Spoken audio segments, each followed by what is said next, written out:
Bonjour chers amis, j'espère que vous allez bien. Dans cette vidéo, je partage avec vous une stratégie scalping simple mais efficace que vous pourrez utiliser sur le marché du Forex et sur bien d'autres marchés évidemment. Alors, comment ça marche? L'idée, c'est de détecter une zone de prix super solide et pour cela, on va s'intéresser au time frame H4 uniquement. Voici les types de zones que nous voulons voir. On a des zones de demande, des demandes zones. On a des zones de supply zone. Donc ici, par exemple, on va s'intéresser à une zone comme ça.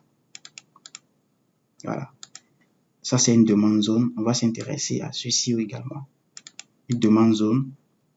Et ici, c'est une supply zone. Ici également, c'est une supply zone. Vous voyez, ça, c'est la version bougie. Et ça, c'est, voilà, un peu pour vous montrer à quoi ça correspond en réalité.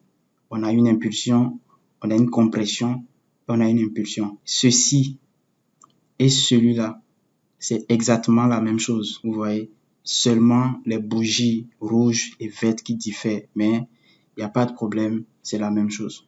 Pourquoi nous nous intéressons aux zones H4? Parce que sur ces zones, on est rassuré que lorsque le prix revient sur la zone, on aura une forte probabilité d'avoir au moins une petite réaction avant éventuellement la cassure de la zone ou la continuation. Ici également, si le prix revient dans la zone, puisque le time frame que nous avons, c'est le H4, on aura une forte probabilité d'avoir au moins 5 à 10 pips de réaction dans la zone. C'est pour cela que cette zone, les zones en H4 nous intéressent et surtout les zones de supply et de demande. Donc ça veut dire que pour les zones de demande, on va essayer d'acheter, on va acheter dans les zones là. Donc ici, on va faire un achat, vous voyez. Ici également, on va faire un achat. Dans les zones supply, lorsque la zone est bien créée évidemment, dès que le prix revient dans la zone, on fait une vente. Puisque nous sommes en scalping, on va prendre des lots un peu élevés et attendre notre petite réaction, maximum 10 pips et on sort. 10 pips c'est même trop, des fois on peut prendre 5 pips pour ne pas être trop gourmand. Ici, c'est pratiquement la même chose. Ici, vous voyez, on a notre zone, voilà, qui est bien tracée. On attend que le prix revienne. On peut mettre ici un buy limit et on peut bien évidemment mettre un take profit assez faible ici. Disons 5 pips. Dès que le prix déclenche, puisque la zone est forte, on aura au moins une réaction de 5 à 10 pips pour nous exécuter. On va passer à quelques exemples. On a une demande zone ici. Vous voyez bien. Voilà, donc l'idée c'est de mettre un buy limit ici. On ne veut pas grand chose, on veut juste maximum 5 pips.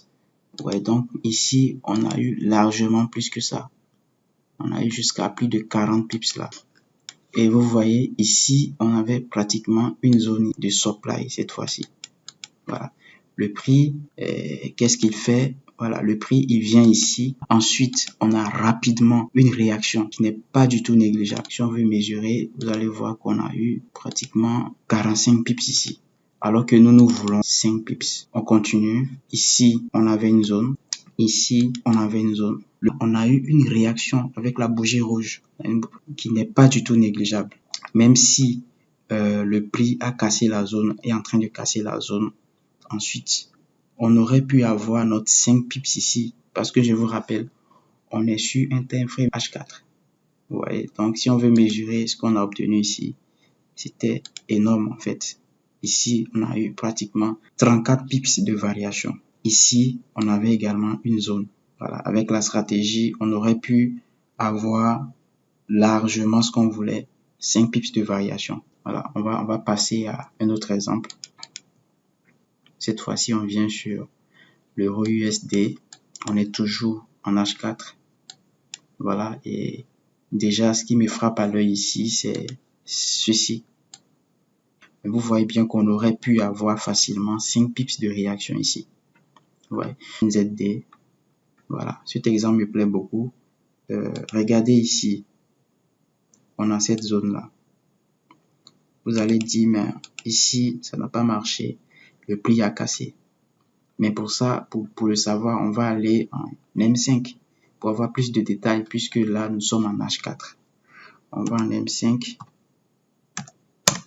Voilà, on constate que avant de casser, le prix a réagi plusieurs fois.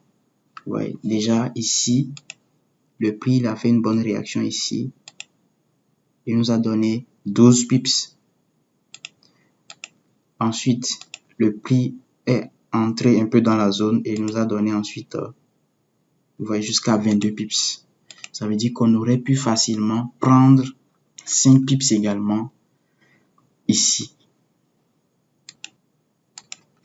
Alors, si vous avez aimé cette vidéo, n'hésitez pas à la liker, à laisser un commentaire. Je réponds à tous les commentaires concernant la stratégie et surtout, n'hésitez pas à vous abonner pour ne rater aucune des prochaines vidéos. Je vous remercie.